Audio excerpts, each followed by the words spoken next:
ध्रुव राठी कहते हैं कि उनका काम लोगों को फैक्ट्स और क्रिटिकल थिंकिंग देना है, तो फिर उनके कंट्रोवर्शियल रिलीजियस क्लेम को भी उसी क्रिटिकल थिंकिंग से जांचते हैं।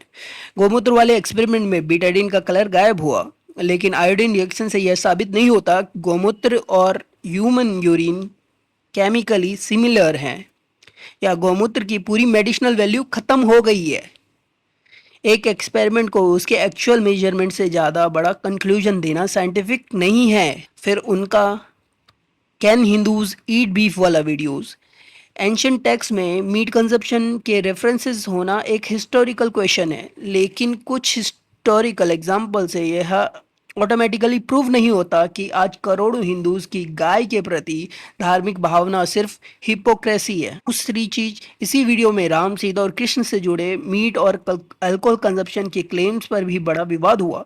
यहाँ सवाल सिंपल है, कौन सा ओरिजिनल संस्कृत टेक्स्ट, कौन सा वर्ड्स, कौन सा ट्रांसलेशन और उसका पूरा कॉन्टेक्स्ट क्या है। एक डिस्प्यूटेड इंटरप्रिटेशन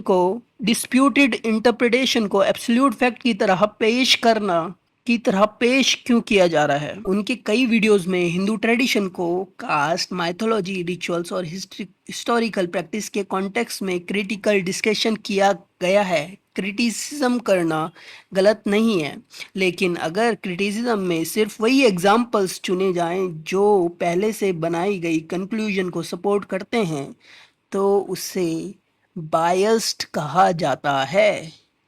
और कंट्रोवर्सी क्यों बार बार रिलीजियस टॉपिक के आसपास दिखाई देती है? एक पॉसिबिलिटी यह है, कंट्रोवर्शियल सब्जेक्ट ज़्यादा अटेंशन, कमेंट और डिबेट जनरेट करते हैं, लेकिन यह उनकी पर्सनल इंटेंशन का प्रूफ नहीं है। इसलिए मैं यह दावा नहीं करूँगा कि ध्रुव राठी हिंदूज़ को डिस्ट्रॉय करना चाहता है। मैं सिर्फ इतना पूछ रहा हूँ, क्या हिंदुइज्म की क्रिटिसिज्म वही इंटेलेक्चुअल स्टैंडर्ड फॉलो करती है जो दूसरे रिलीजन और आइडियोलॉजी के लिए होनी चाहिए? अगर कोई हिंदू बिलीव गलत है, एविडेंस से साबित करो। अगर कोई स्क्रिप्चर गलत समझा गया है, ओरिजिनल टेक्स्ट दिखाओ। और अगर कोई ट्रेडिशनल साइंटिफिकली गलत है, प्रॉपर एक्सपेरिमेंट करो। लेकिन सेलेक्टिव एविडेंस से करोड़ों लोगों की आस्था पर फैसला मत सुनाओ। क्रिटिकल थिंकिंग दोनों तरफ होनी चाहिए। सो आई बिलीव ध्रुव राठी को ये वीडियो पहुंचाना हम लोगों का काम है, ताकि उसको समझ में आए कि सिलेक्टिव एविडेंस से हम लोगों की आस्था पर फैसला करना गलत है। Thank you. अगर आप